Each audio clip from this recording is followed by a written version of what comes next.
next item on the agenda, the purchase of the Gander property next door. Now, Vern Gander is here with us today. Vern? Thanks, Jim. As you know, my sister Susan, who owned the house next door, has been missing for 2 years now. Recently, a judge declared her legally dead, meaning that the property is passed to me. I know that the library has been looking to expand its children's section. Vern has offered to sell us the property for substantially less than its assessed value. The plan would be to demolish the house to make way for a new children's wing. I think it's a wonderful opportunity you've offered us, Vern. Thank you, Jessica. I know it's what she would have wanted. Any further comments from the board before we take a vote? I still think that the money would be better spent on a new roof. Let's take a vote. All in favor of purchasing the Gander property? Aye. All opposed? Nay. The motion passes. Thank you, Mr. Gander. Jessica, may I have a word? Of course. Look, it's no secret that my sister and I did not get along. Still, I'd give anything to know what happened to her. I know the answer's in her house somewhere, but I'm running out of time before the place is demolished. I was hoping you could help. All right, Vern. I'll take a look around, but I'm not making any promises about finding any answers. I understand. Oh, by the way, Susan used to talk about some treasure she had hidden in her house. I chalked it up to her paranoid delusions, but you might want to keep that in mind. Well, I'll do my best. I'll probably do some background research on her disappearance first. Thanks. Feel free to drop by my hardware store if you come up with anything.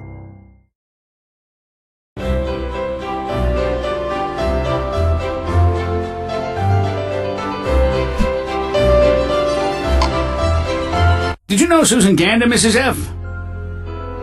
Not really. We were scarcely acquaintances. Then maybe we should take a moment to see what we can find out about her here in the library. They have some archived copies of the Cabot Cove Independent, but their filing system is atrocious. It may take a little time to find the reels. We better get started then.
reminiscing about Susan, are we?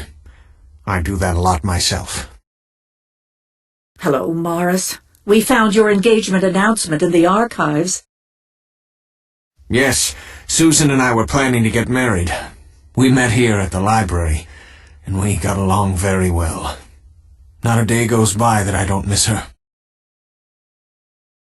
When did you learn she was missing?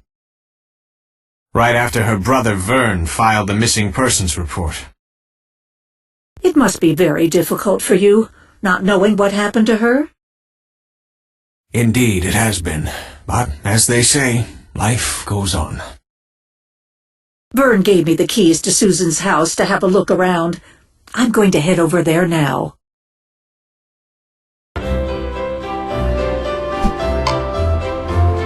It's a shame that a house as beautiful as this was allowed to fall into such disrepair.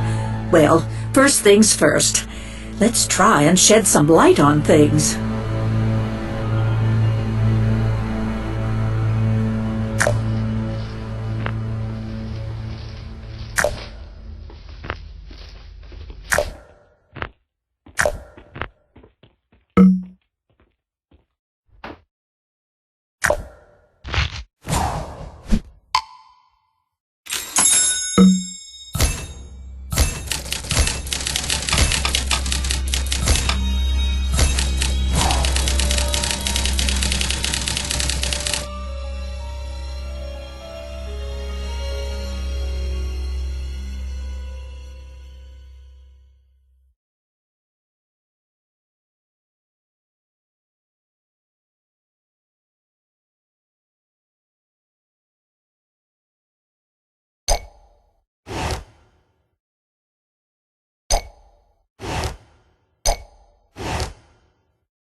Chris's antique shop is right next door.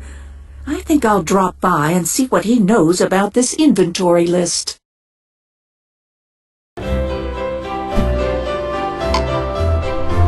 Hello, Jessica.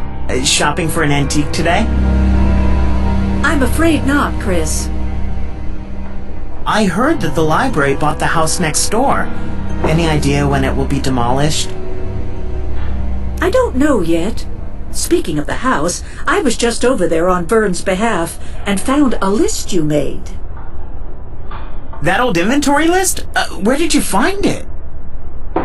In Susan's living room. Do you remember when you made it? Shortly before Susan disappeared. With her approval, naturally. She wanted an inventory done before she sold the property to William Forrest. Before the deal fell apart, that is. Of course. Did you get along with Susan? To be perfectly honest, no. Susan's house was an eyesore, even before it stood empty. And that hurt my business. How so? Well, in nice surroundings, old things look like antiques. In not-so-nice surroundings, old things look like junk. Plus, she kept promising that she'd sell me her furniture, and then changing her mind. I heard that Susan claimed to have had some kind of treasure hidden in the house. Did you know about that? No. I was more interested in the treasure Susan had in plain sight. The furnishings. I was hopeful that if William decided not to buy the house, she might sell it to me. That's why William shared the findings from his inspection with me. I see. One last question, Chris. Do you smoke? I used to, but I quit about a year ago. Mind if I ask what brand? Westminster's?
Chris, these tiles I found in your store, they look like they came from the fireplace in Susan's house.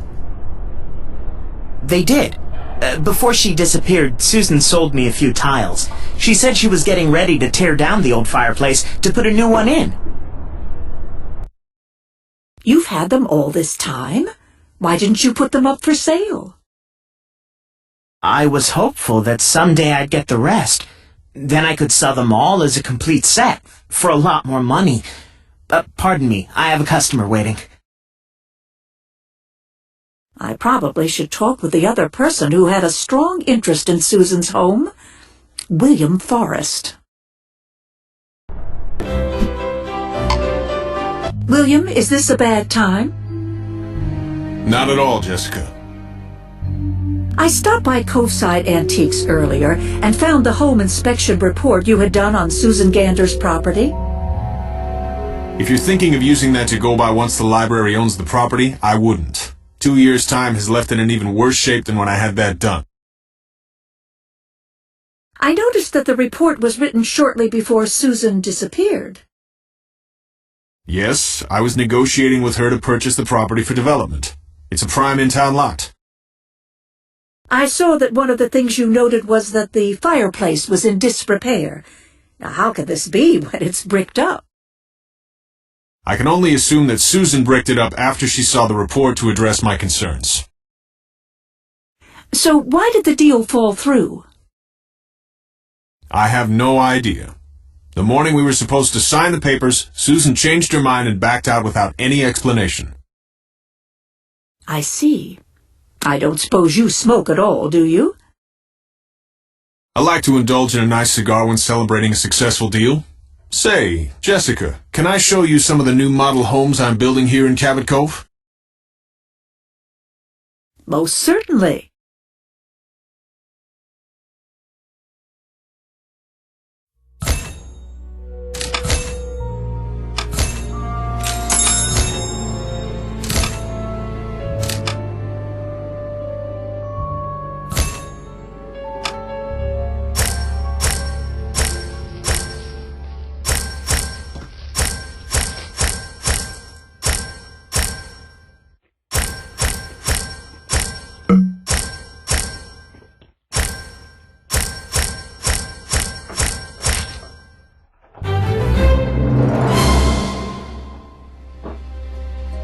Well, William certainly seems to be on the up and up. Perhaps Vern knows more about why Susan canceled the sale of her property to William.